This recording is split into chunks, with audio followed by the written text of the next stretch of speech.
Assalamualaikum warahmatullahi wabarakatuh. Perkenalkan saya atas nama Musdalifah dengan NIM 21093081100001. Program studi manajemen dari Sekolah Tinggi Ilmu Ekonomi Makassar Maju. Baik, di sini saya akan menjelaskan dua materi. Materi pertama yaitu validitas dan reliabilitas, dan materi kedua yaitu analisis data dan pembahasan. Selamat menyaksikan. Baik, uji validitas dan reliabilitas. Uji validitas dan reliabilitas merupakan langkah penting dalam penelitian untuk memastikan keandalan dan akurasi dari alat ukur yang digunakan, memahami konsep dasar dan metode pengujiannya.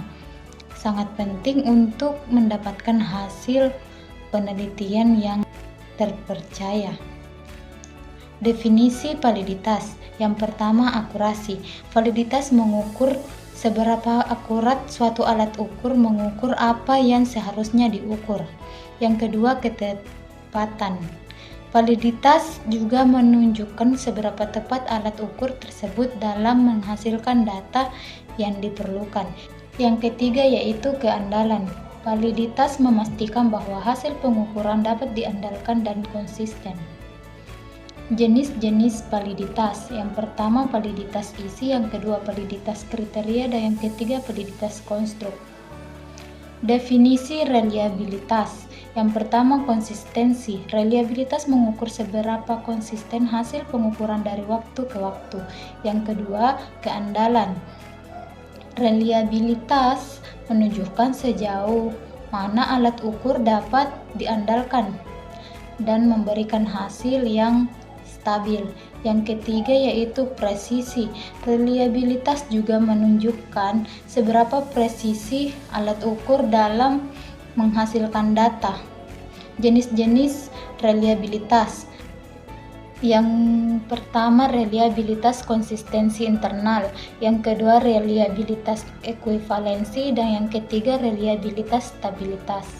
Selanjutnya yaitu analisis data dan pembahasan. Tahap-tahap analisis data. Apa saja langkah-langkah persiapan yang dilakukan sebelum analisis data? Yang pertama, pengecekan kuesioner yang masuk. Yang kedua, editing. Yang ketiga, coding. Yang keempat, tabulasi. Yang kelima, pengecekan data akhir. Yang keenam, analisis data. Analisis data sebelum melakukan analisis gambaran umum responden. Hal yang harus diperhatikan adalah yang pertama, alasan penelitian menyajikan profil responden. Yang kedua, data gambaran umum responden. Yang ketiga, analisis gambaran umum responden.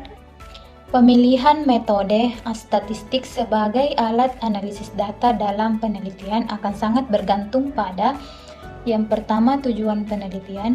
Yang kedua, jenis pengukuran dan penentuan ukuran sampel.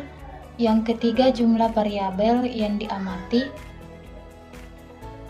Penggunaan statistik berdasarkan tujuan dibagi menjadi dua, yaitu statistik deskriptif dan statistik inferensi. Penggunaan statistik berdasarkan pada parameter dan ukuran sampel yang digunakan dalam penelitian. Yang pertama statistik parametrik, yang kedua statistik non-parametrik, yang ketiga berdasarkan jumlah variabelnya. Dibagi menjadi dua, analisis univariat dan analisis multivariat. Analisis data menggunakan komputer memiliki kelebihan, yaitu yang pertama jumlah input yang besar, yang kedua proyek yang repetitif, yang ketiga diperlakukan kecepatan yang tinggi, dan yang keempat diperlakukan ketepatan yang tinggi. Yang kelima, pengelolaan hal-hal yang kompleks. Pembahasan hasil penelitian. Beberapa hal yang perlu disajikan dalam pembahasan hasil penelitian adalah yang pertama, hasil ujian hipotesis. Yang kedua, penjelasan logis mengapa suatu hipotesis diterima atau ditolak. Yang ketiga, analisis perbandingan hasil penelitian dengan hasil penelitian sebelumnya yang relevan. Itulah tadi dua materi yang sempat saya sampaikan. Semoga bermanfaat. Assalamualaikum warahmatullahi wabarakatuh.